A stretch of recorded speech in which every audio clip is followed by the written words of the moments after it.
कहानी है रामपुर गांव की, जहां के मर्द महिलाओं को हमेशा नीचा दिखाने की कोशिश में रहते। अरे अभी तक खाना नहीं आया क्या? मुझे एक और शादी करने की जरूरत है। नहीं जी नहीं, ऐसा मत करना, वरना मैं कहाँ जाऊंगी। खाना लेकर मैं अभी आई जी। गांव की पंचायत में भी फैसले हमेशा औरतों के खिलाफ ही रहते। मैं जो फैसला सुनाता हूँ वो भगवान की आज्ञा होती है। इस लड़के ने अपने मन से शादी करके अच्छा नहीं किया। लड़के को घर भेज दो और इसकी शादी इसकी जाति की किसी लड़के से करवा दो। लेकिन ये लड़के, इसे तो गांव के बाहर निकाल दो। नहीं नहीं जमींदार साहब, ये क्या बोल रहे हैं? ऐसा नहीं हो सकता। मेरी बेटी मासूम है, इसे अच्छे बुरे की समझ नहीं है। अरे कहाँ जाएगी ये बेचारी? कहाँ जाएगी? इतनी चिंता है तो पूरे परिवार का गांव निकाला कर देते हैं। बेचारे पूरे बसे बसाए परिवार को गांव छोड़ना पड़ता है। चाहे जो हो, अगर बेटियों को कंट्रोल नहीं कर सकते तो गांव में रहने का कोई मतलब नहीं है। यहाँ औरतों को दब कर रहना होगा। कोई भी अपने हिसाब से कुछ नहीं कर सकता, सब ईश्वर की मर्जी से ही होगा। तभी गांव का एक आदमी दौड़ा दौड़ा आता है। सरपंच साहब, जमींदार साहब, वो कालिया है ना, उसकी बेटी पढ़ने के लिए शहर जा रही है। अच्छा, ये कब हो गया? और कालिया की हिम्मत कैसे हो गई ऐसा करने की? लेकर आओ उसे और उसकी बेटी को। बस फिर क्या था, हाजिर हो जाते हैं कालिया और उसकी बेटी सरपंच के सामने। अरे कालिया, ये क्या सुनने में आ रहा है? बेटी को इंजीनियर बना रहा है तू? और ये बता, गांव में तो स्कूल नहीं है, फिर कहाँ से इतनी क्लास पास कर गई तेरी बेटी? राधा, जो कि कालिया की बेटी है, उसे लगता है कि सरपंच उसकी तारीफ कर रहे हैं। सरपंच जी, मैंने ऑनलाइन पढ़ाई की है, डिस्टेंस लर्निंग से। सभी में मैंने अच्छे नंबर पाए हैं, जिसे देखते हुए शहर की इंजीनियरिंग कॉलेज में मुझे स्कॉलरशिप मिली है। वाह जी वाह, क्या होती है ये? पहले तो ये बताओ, फिर आगे की बात करते हैं। पूरा गांव राधा की बात सुन रहा था और राधा बोलती जा रही थी। तो ऐसे मैं फ्री में एक अच्छी शिक्षा लेकर गांव में जो कुछ परेशानियां हैं, जैसे बिजली, पानी और इंटरनेट जैसी समस्याओं के लिए काम करूंगी। मैं गांव को शहर से जोड़ने के लिए पुल का निर्माण करवाने का प्रस्ताव रखूंगी।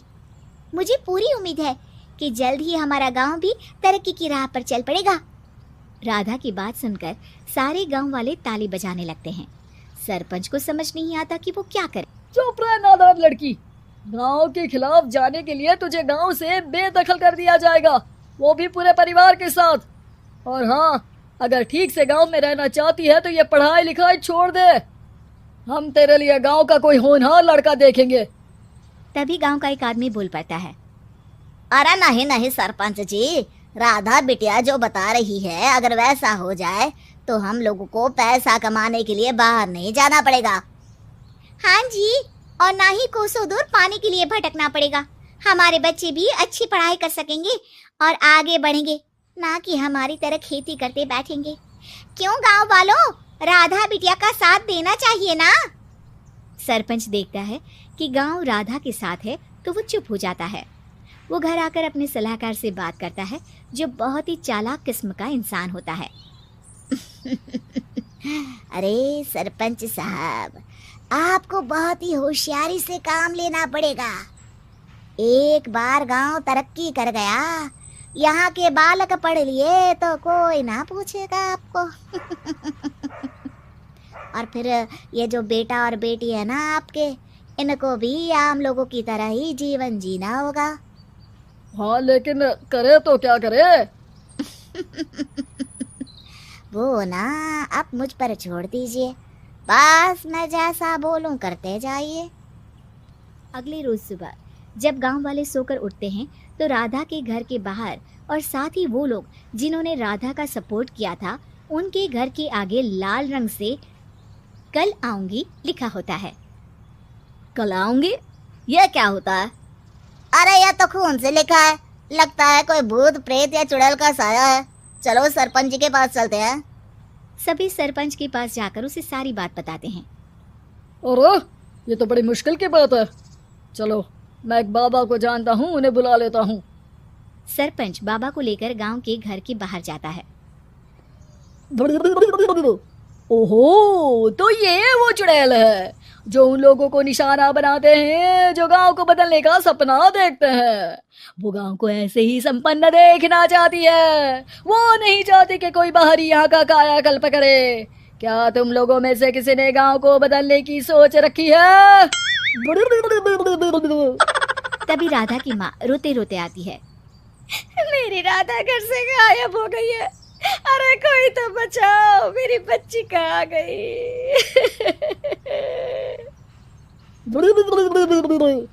ले गई वो चुड़ैल, तेरी बच्ची को ले गई। अब वो उसे श्रापित करके छोड़ेगी। उस पर चुड़ैल का साया हो जाएगा। तभी बुरी सी हालत में राधा भी वहां आ जाती है। उसके बाल चुड़ैल की तरह फैले होते हैं और कपड़ों में खून लगा होता है। सभी राधा को देखकर डर जाते हैं। माँ, पता नहीं मुझे कौन उठा कर ले गया था। अरे दूर दूर हो जा चुड़ैल, अब हम लोग इस गांव में नहीं रुकेंगे। अरे कैसे बातें कर रहे हैं आप? कल तो आप मेरे भरोसे गांव का हुलिया बदलने, अपने बच्चों को पढ़ाने और तरक्की उन्नति की बात कर रहे थे, तो आज क्या हो गया आपको?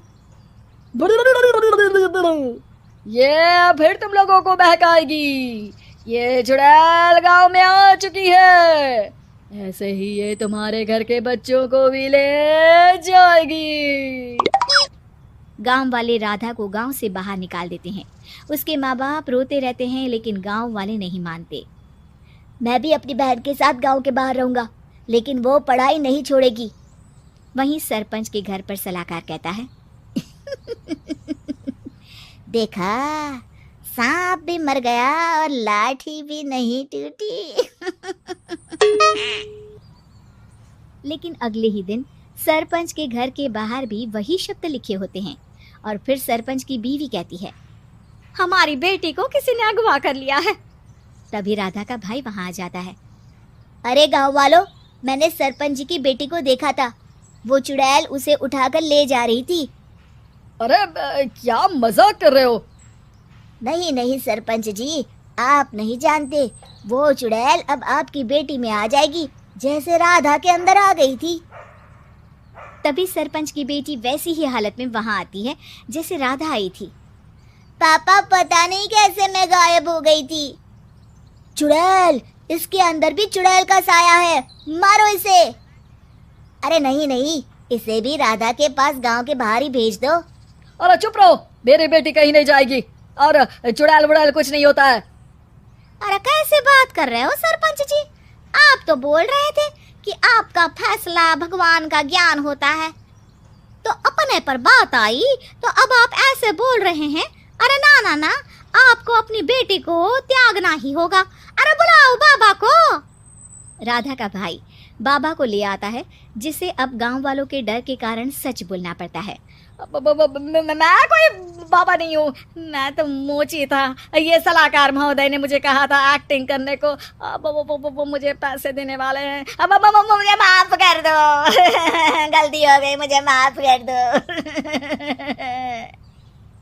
तभी वहां राधा आ जाती है। देखा सरपंच जी, जब गांव के बच्चे साक्षर होंगे तो आप जैसे लोगों की चालाकी नहीं चलेगी।